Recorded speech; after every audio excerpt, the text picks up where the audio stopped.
Hello friends, today in this video we will discuss about Pusa bio decomposer.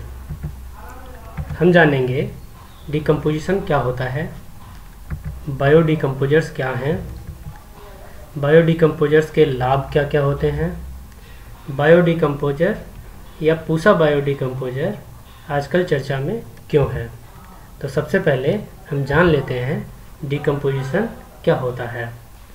सरल शब्दों में कहें तो डिकम्पोजिशन अर्थात अपघटन एक ऐसी प्रक्रिया है जिसमें एक जटिल तत्व को कई छोटे छोटे अवयवों में तोड़ा जाता है। इस प्रक्रिया को अपघटन कहते हैं। पर्यावरण परितंत्र के लिहाज से अपघटन की इस प्रक्रिया को समझना हमारे लिए आवश्यक है। प्रकृति में कई तरह के डिकम्पोजर्स पाए जाते हैं। डिकम्पोजर्स अर्थात वे सभी फैक्टर्स जो डिकम्पोजिशन की प्रक्रिया में सहायक होते हैं डिकम्पोजर्स यानी कि अपघटक कहलाते हैं, जैसे कि बैक्टीरिया, प्रोटोजोआ, कवक, केचुए, टर्माइट्स, मिलिपेट्स जैसे डेट्रीवोरस आदि। इनमें केचुओं को किसानों का मित्र भी कहा जाता है क्योंकि ये अपशिष्टों को खाद में बदलने में मदद करते हैं।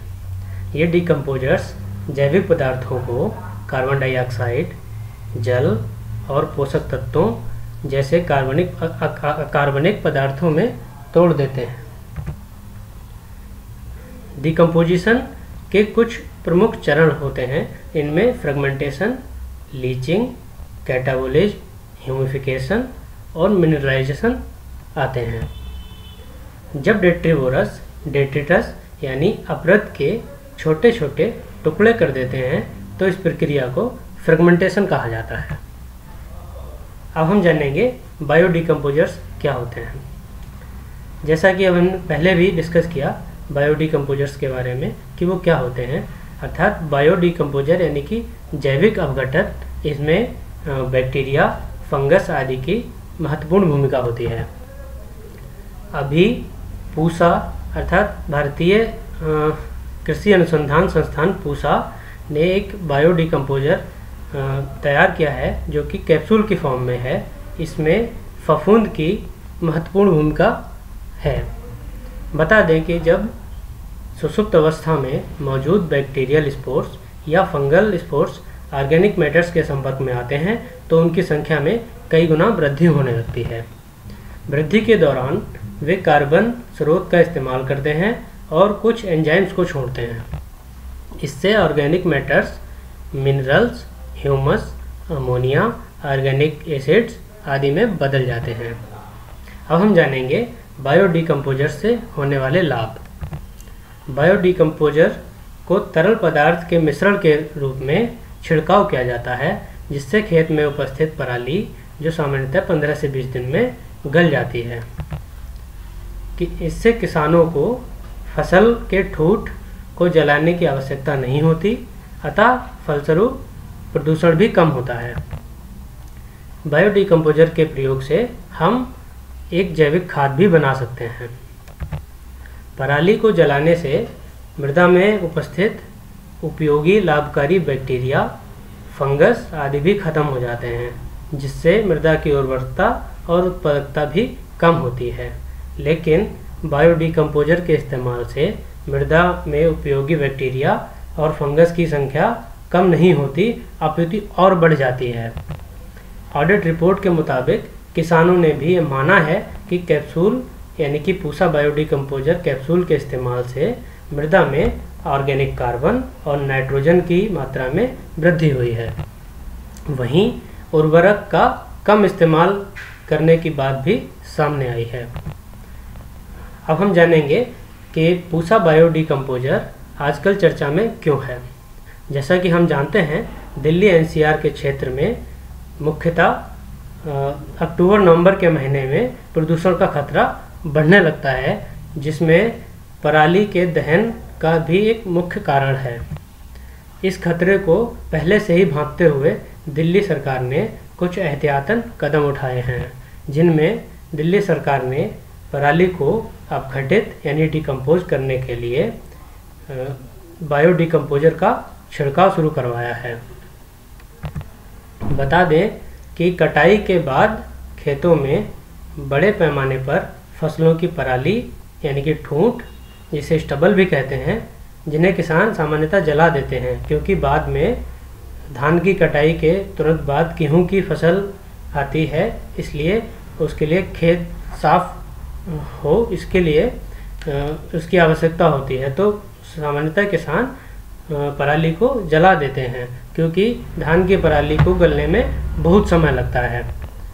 बायोडिकम्पोजर इस धान की पराली को शीघ्र गलाने में मदद करता है।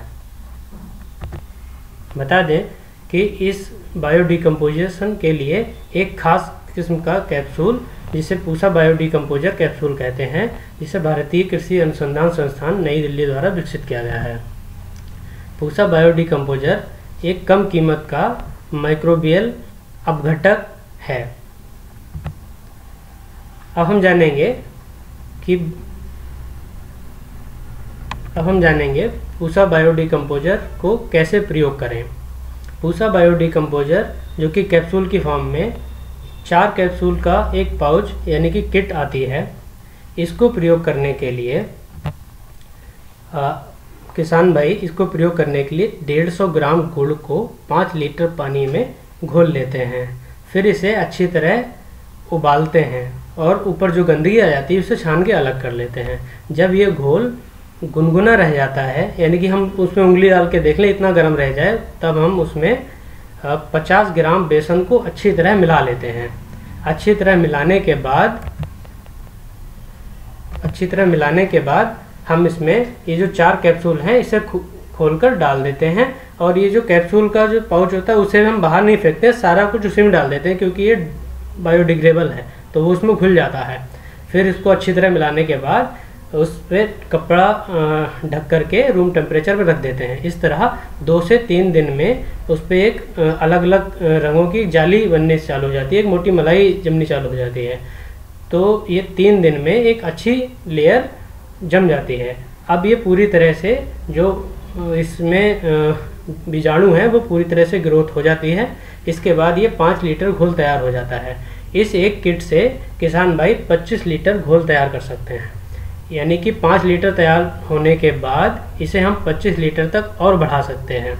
और बढ़ाने के लिए हम क्या करेंगे, जो 5 लीटर आपका तैयार हुआ है इसमें और 5 लीटर 150 ग्राम घोल तैयार करके इसमें मिला देंगे। इस तरह से 10 लीटर तैयार हो जाता है।